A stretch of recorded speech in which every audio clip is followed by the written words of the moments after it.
Did you know that more than half first-time test takers in Texas fail the Texas real estate exam?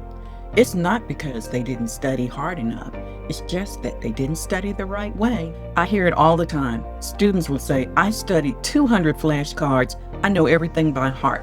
What they'll find out, though, is that it's not about memorizing items. So I get asked all the time, what is on the real estate exam? And I always answer the same way. You don't want to just memorize things. Know that you have to understand the concepts, because without that, you won't be able to pass this exam. Look, in 2024, only 65% of real estate exam takers pass the exam on the first try. That alone shows how hard you have to study for this 4-hour exam. Let's talk about what really matters. In a different video, I talked about how to prepare yourself, how you may dedicate an hour a day over a 6 to 8 week period to prepare for the exam. One thing to remember is that here in Texas, the Texas Real Estate Commission requires 6 courses. Well, by now, you've already completed those courses for your 180 hours that's required to be able to sit for the exam. Consider how you will divide your study time for all 6 of these courses over your weeks of study before you take the exam. To prepare, read, watch, write, speak, to develop an understanding of real estate, make it become a language. Different methods can help you retain the information that you're studying. One day, you may read. The next day, you may use flashcards. Schedule yourself where maybe you're studying an hour, maybe you're studying half an hour, twice a day. That's your decision as to what works best for your schedule. But you do want to make sure that you have uninterrupted time. One technique to commit to time is using the Pomodoro technique. And with it, it's a time management method that involves spending 25 minutes focusing on topics, 5 minutes for break, another 25 minutes focusing again, and then 5 minutes for another break. This method is used for various things. It can be studying. It can also be used in your work environment. But nonetheless, right now, of course, obviously, we're talking about studying. For the Pomodoro technique, you can time yourself using any device you like. It can be an app. It can be a kitchen timer. You might use your cell phone. I have videos available with built-in timing so that you can focus the 25 minutes. It would automatically give you a break and then start over again. So you get to decide what's going to work best for you. Ultimately, we're all adults. These are recommendations I'm making based on what's worked for me, and then also feedback from my students about what worked for them when they were preparing for their exam. So now, with regard to the exam content, while I can't provide a comprehensive list of everything that's going to be on the exam, I can provide you with an idea of how to organize your material. If you viewed the video on passing the real estate exam, we took a high-level look at each section of the exam. Remember, I mentioned if you stay ready, you don't have to get ready. So let's talk about how to break down this material so that you can focus. Let's look at the topics you will find in each section of the national part of the exam. The national part consists of 8 sections. So you want to make sure you understand these content areas. Real property characteristics, legal descriptions, and property use includes understanding the difference between personal and real property, physical and economic characteristics of real property, zoning, eminent domain, easements, surveys, and legal descriptions. Forms of ownership, transfer, and recording of title reviews forms of ownership, liens and lien priority, freehold estates, types of deeds, air, surface, and subsurface rights, deed validity, and title transfer. Property value and appraisal includes concept of value, appraisal, and methods used to estimate value like broker price opinions, comparative market analyses, sales, cost, and income approaches, assessed value, time implications, tax implications, and federal oversight. Real estate contracts and agency consist of topics like types of contracts, elements of a valid contract, contract performance, offers, counteroffers, earnest money, contingencies, disputes, breach of contract, creation and termination of agency, and license obligations to parties. Real estate practice includes broker responsibilities, unauthorized practice of law, brokerage agreements between the broker and principal of a transaction, antitrust laws, privacy, do not contact compliance, and fair housing.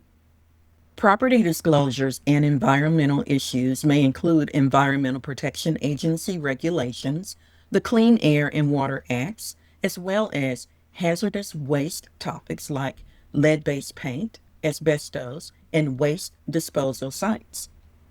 Financing and settlement includes regulatory bodies and federal financing like Truth in Lending and Regulation Z, the Real Estate Settlement and Procedures Act, the Equal Credit Opportunity Act, lender requirements for various loan types, loan-to-value qualifications, mortgage insurance premium, and private mortgage insurance. Real estate math calculations cover property valuation like net operating income, capitalization rates, amortization, discount points, commissions, compensation, return on investment, appreciation, depreciation, property management, and property area calculations. Now let's dive into the Texas State part of the exam. You will see topics like commission duties and powers, where you will address questions about penalties for violation, how to handle complaints, and general powers. To prepare for this section, familiarize yourself with topics such as the Real Estate Advisory Committees and the Recovery Trust Act. Licensing will include the licensing process, maintaining your license, and renewals. Be prepared here for licensing requirements, including the entities exempt from licensing, the reasons a license may be denied, agent sponsorship, and continuing education requirements.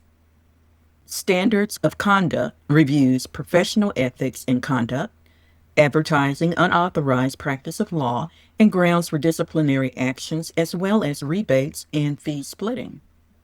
Agency and brokerage covers disclosure, duties to clients, broker and agent relationships, brokers' responsibilities for the actions of their sales agents, and the appropriate use of unlicensed assistants. Contracts reviews the statute of frauds, promulgated contract forms, addenda, and seller's disclosures. And there's also one last section, which is special topics. Special topics include homeowners associations, the Deceptive Trade Practices Act, community property, homestead protections, liens, foreclosures, and short sales.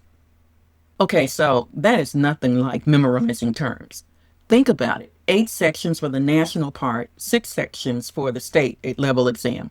How will you plan your study time for these 14 sections? I'll leave that up to you. You can't take notes into the testing center, so you'll need to memorize some things. Like, for instance, there are 43,560 square feet per acre, and there are 5,280 feet in 1 mile. You'll need this type of information for your calculation. When testing, be sure to read the questions instructions thoroughly. I'll say that again. Read the questions instructions thoroughly, not just the questions. If a question requires proration, you are told if it is based on 360 or 365 days in a year. If a question is related to a closing, it will explain if the closing is for the seller or the buyer. When working with math questions, round off calculations using standard rounding rules. When you see a reference to the Act, this is the Real Estate License Act. If you are in Texas, be familiar with the rules promulgated by the Texas Real Estate Commission. Again, always read the instructions and look for keywords. Don't rush, take your time. Watch out for those sneaky words, not, except. Don't panic if you get stuck. Use your time wisely. You can retake the test up to 3 times before you'd have to have additional study. So if it doesn't work out, don't worry about it. You can retest and just keep trying hard. There may be something that you need to tweak with the way that you are studying. But this is a learning experience, and everything you experience helps you improve your study habits. Drop a comment below and tell me how you like to study and how you set up your study sessions. Be prepared for the next video. This is License to Sell, and you're getting one step closer